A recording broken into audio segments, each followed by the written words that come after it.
out of 10 o 50%, gusto ng Pilipino yung nangyayari kay dating Pangulong Duterte. Galaiti ho si Robin Padilla tuloy. Ayan Ano sabi ni Robin dito? Hinggil sa pahayag ni Senator Robin Padilla. Kasi si Robin Padilla naman yan ang boss niya Inamin niya yun. Diyan sa Senado, mga kababayan. Kung gusto lang po ng boss ko na kayo ay makontempt, kinontempt ko na po kayo. Si dating Pangulong Duterte ang boss niya, kaya ganito siya magtanggol.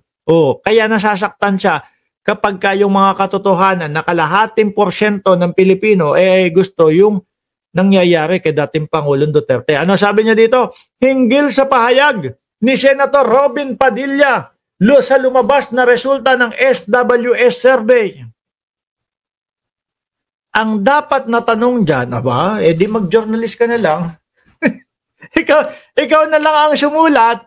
Mas magaling ka pala dun sa sumulat Ang dapat na tanong dyan, sang-ayon ba ang mga Pilipino na mga dayuhan ang nagkakaso sa isang Pilipino at nag-aantay ng paghuhusga sa banyagang hukuman?